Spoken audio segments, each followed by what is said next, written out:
Hello friends, good morning. तो हमने activity हमारे यूनिट 2 में एक्टिविटी 1 देख ली थी। अब आए हम एक्टिविटी 2। ओके, तो एक्टिविटी 2 में observe the following pictures and find the names of the scientist and their contributions to the world of science writing the space provided below. तो यहाँ पे 3 साइंटिस्ट हैं, इनकी पिक्चर दी है, उनके आपको नाम लिखने के हैं और उनके बारे में आपको लिखना है। तो पहले फर्स्ट पिक्चर किसका है भाई, मैंने आपको समझाया था। तो सर चंद्रशेखर वेंकट रामन है ये। एंड सेकेंड पिक्चर है doctor Homi Bhabha and third picture है विक्रम साराभाई। ओके, तो इन तीनों के आपको नाम लिखने के नीचे भी लिख सकते हैं। एंड जो साइड में यहाँ पे जगह दी है, इसमें आप उनके नाम लिख कर इनके डिटेल में आप तीनों के बारे में लिख सकते हैं। आप अपने मम्मी पापा की हेल्प लो या फिर कुछ सर्च करके भी आप लिख सकते हो। ओके, चलो next. There are many other Indian scientists. Find more information about them and share it with your friends.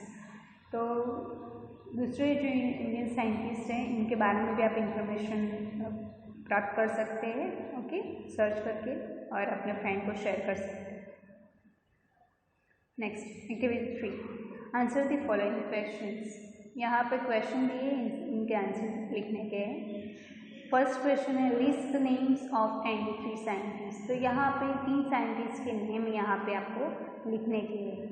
तो साइंटिस्ट आप जानते ही होंगे, जो भी आपको लिखने हैं उन 3 साइंटिस्ट के नाम लिख देना। ओके, हमने आगे देखे कि डॉक्टर होमी भाभा है, विक्रम साराभाई है, सर चंद्रशेखर वेंकट रामन है और APJ अब्दुल कलाम भी है। हमने पढ़ा नहीं, लेकिन वो भी लिख सकते हैं। ओके, अब कोई भी 3 नाम लिख देना साइंटिस्ट। ओके, चलो नेक्स्ट क्वेश्चन।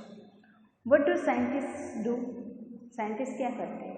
तो दे इन्वेंट न्यू थिंग्स, यानी कि कुछ नया इन्वेंट करते, आविष्कार करते हैं साइंटिस्ट जो होते हैं। ओके, चलो next. Find the meaning of the word numerous and discovery. Numerous and discovery के जो मीनिंग है वो आपको लिखने के। तो न्यूमरस मीन्स मैनी, बहुत सारे, एंड डिस्कवरी यानी कि something that is found out, यानी कि कुछ नया ढूंढना। ओके, ढूंढा है लेकिन इसके बारे में ज़्यादा ढूंढना। ओके, तो चलो activity 3, observe the following pictures and discuss in groups and find the answers to the questions related to the pictures. यहाँ पे पिक्चर दिए हैं।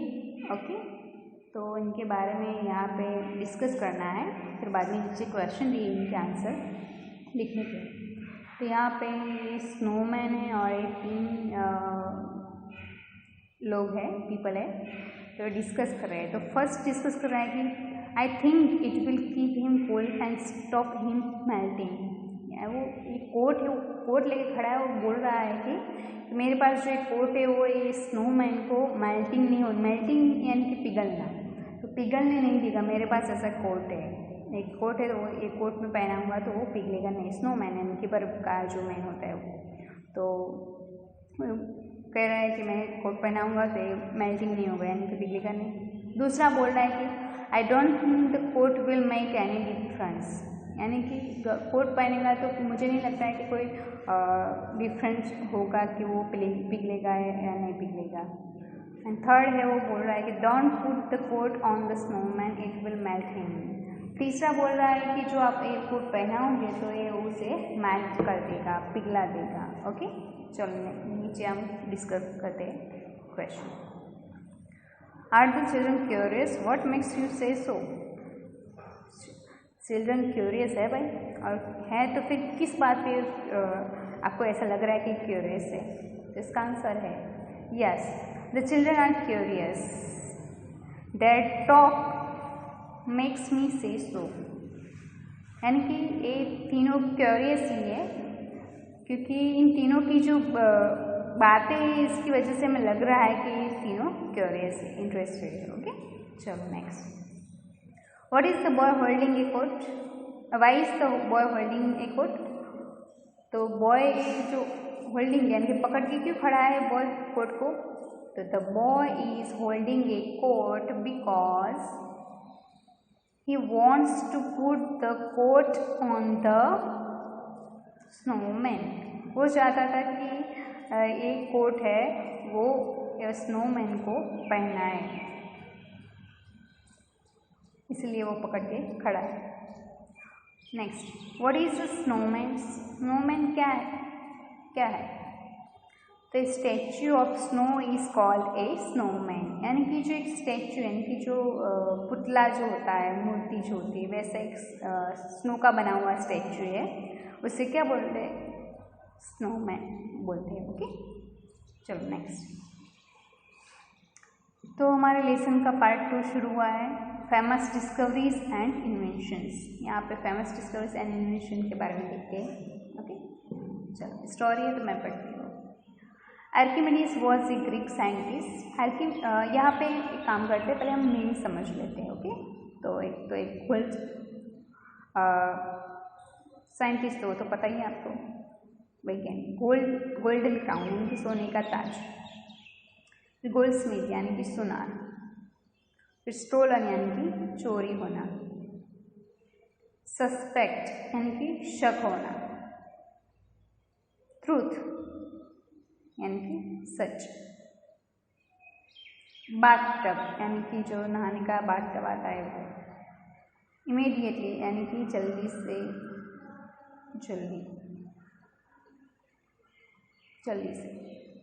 फ्रेश यानी कि आइडिया, डिस्प्लेस्ड यानी कि चेंज करना। तो एक काम करना है, स्पेलिंग आप लिख देना करते 3 टाइम्स एंड लर्न कर देना। चलो स्टोरी स्टार्ट करते हैं। Archimedes was a Greek scientist. Archimedes है वो एक ग्रीक साइंटिस्ट था। ग्रीक यानी ग्रीक जो देश है वो ग्रीक में रहते हैं, उन लोगों को ग्रीक बोलते हैं। जैसे कि हम इंडिया में रहते हैं तो हम इंडियन बोलते हैं ना, ऐसे जो ग्रीक में रहते हैं उसे ग्रीक बोलते हैं। तो ये ग्रीक साइंटिस्ट था। He lived in Syracuse nearly 2000 years ago. वो साइरेकस के पास रहता था 2000 साल पहले। The king of the land wanted to wear a golden crown. तो वहाँ का एक किंग था, वो चाहता था कि मैं वो खुद गोल्डन क्राउन पहने यानी कि सोने का ताज पहने। He gave some gold to goldsmith to make a suitable crown. उसने कुछ गोल्डस्मिथ को दिया था क्योंकि उनके सूटेबल गोल्ड का क्राउन बनाए, इसलिए उसने सुनार को गोल्ड दिया था।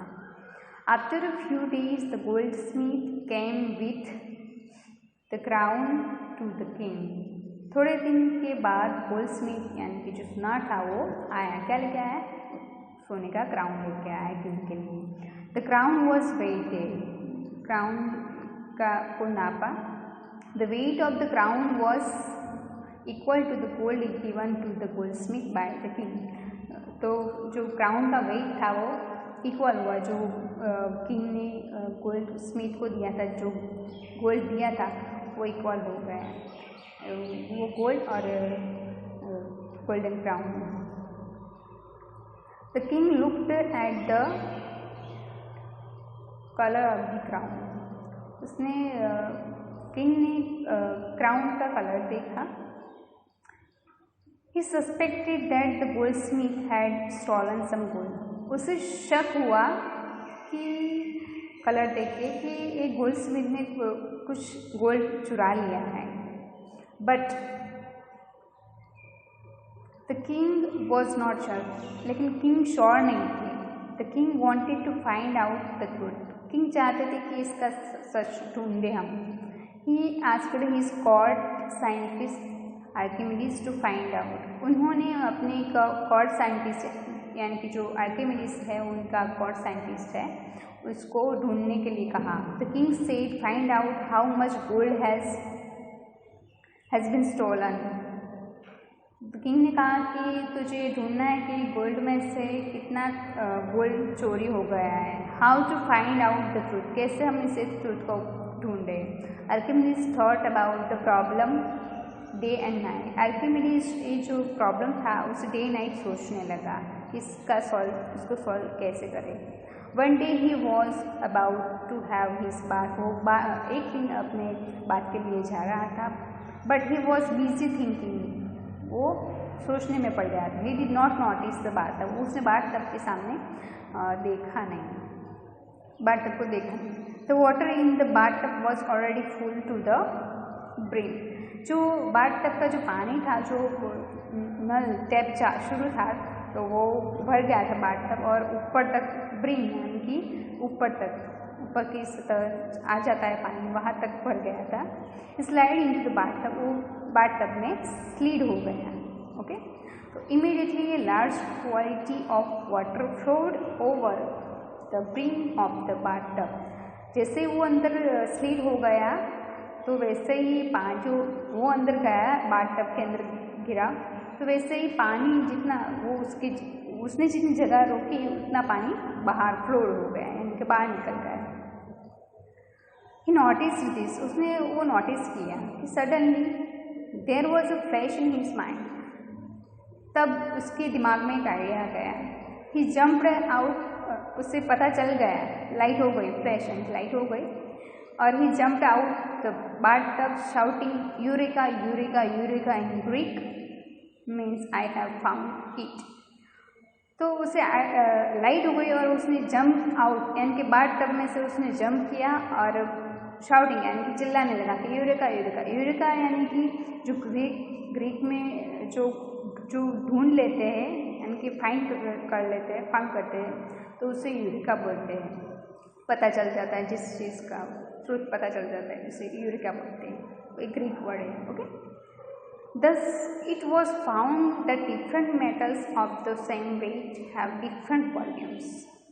यहाँ पे एक बोल रहा है कि जो डिफरेंट मेटल यानी कि जो अलग अलग मेटल्स होते हैं वो अलग अलग वेट, उनका अलग अलग वेट, डिफरेंट वेट होता है, और वॉल्यूम्स यानी कि जो जगह होती है वो, जैसे कि लोहा होता है वो वज़न में ज़्यादा होता है, रुई होता है वो वज़न में कम होता है, तो वो कम